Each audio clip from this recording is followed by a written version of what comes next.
Remember how this game looked in early access? There were 2 buttons here, 1 stage, 8 characters, and that was enough to capture the whole gaming community. Meanwhile, games like Forspoken cost $80 and all they do is give you terminal cringe. Did I just do that? While looking like a PS2 game. AAA games are like a warning label now. Warning, this game will steal your money, give you a gambling addiction, and also beat your dog while at it. And Vampire Survivors is here like, yeah, I cost $5, boom, 55 hours of gameplay. Then you blink for a second and there were 10 different patches released adding free content.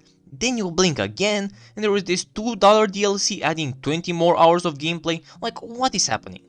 There are seemingly an infinite numbers of characters, weapons, stages, secrets upon secrets. This feels like a childhood game, and you know what I mean. It rewards you for playing, for doing challenges, for just exploring the map, and at no point are you inclined to look up a guide, because runs are so fast, you just go again.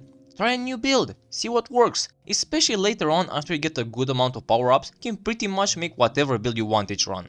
And you might say, where is the fun in that? The RNG of the runs isn't the fun. Experimenting with all the weapon combinations and arcanas, that is the fun. You can straight up make some wacky builds. You can make an infinitely healing build while playing as a dog. You can have a million bouncing projectiles filling the screen up, or go for some weapons that reward movement and positioning, making the gameplay more active. Whatever you pick, by the end of the run your screen will be filled with effects, numbers and monsters dying and instantly respawning. All while your computer is overheating from all the effects, begging you to put it out of its misery. It's just wonderful. If your screen doesn't lag by the end, your build sucks. Sorry to tell you.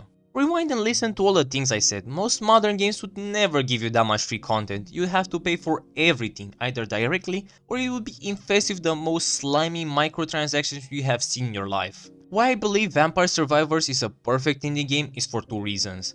Firstly, it focuses entirely on what matters most, making a perfect gameplay loop that keeps you wanting to play more. And not just the auto battler part, everything around it also. A simple power-up system making you want to get as much gold as possible early on, one of the most comprehensive achievement systems rewarding everything you do while always giving you a goal. Play for 15 minutes as this guy, bam, new weapon. Evolve this new weapon, bam, new character. Reach level 50 with this guy, new arcana. Well, I know it's 2 AM and tomorrow is my wedding, but goddamn, I think I can make an awesome build, bro. This game really took one more run and turned it into just 3 more hours and I will quit, I promise. The dopamine rewards are too strong. And you know what adds even more to the main gameplay loop?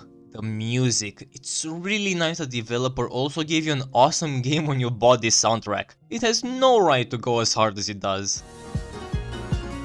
God damn, that is good. The music is a reward as well. Everything you unlock has a special soundtrack somehow, and while we're at it, here you go, remixed versions of all of them. Okay, Mr. Developer, blink twice if someone is keeping you hostage in the basement and forcing you to work 24/7 on this game.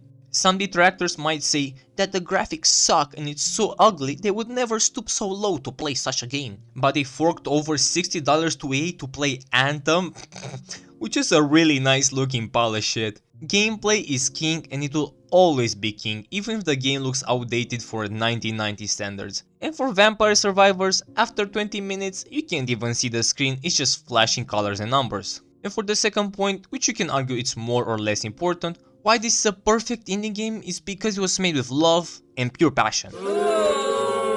Yeah, shut up. I know it sounds corny, but I'm right. This one dev decided to make this game his life, and only had the intention to make the best game possible. And everything I said above proves my point. Him listening to all the early access feedback, always adding new content, and not just taking everyone's money and living with it, which is what most devs do when they publish in early access, or what is called now, live service games, aka piece of garbage released a whole year too soon. And when the game gets criticized and the players leave, the executives fire the whole team and let the game die. I'll just put the examples on screen. At this point the live service graveyard is full. Vampire Survivors is a game that can only be made by an indie dev, because at no point was thinking about money. His 1.0 release had everything to make it a complete game, and I would argue he over-delivered on that. So now when he says, hey, I have a new DLC for the game, $2 for 20 hours of gameplay, if I could throw more money into the screen, I would. He deserves all the success. So yeah, go buy this game and play it right this second, or I will start making weird noises in your walls. Don't test me. While you're at it, please like, subscribe, Discord link below. Have a good day. Bye bye.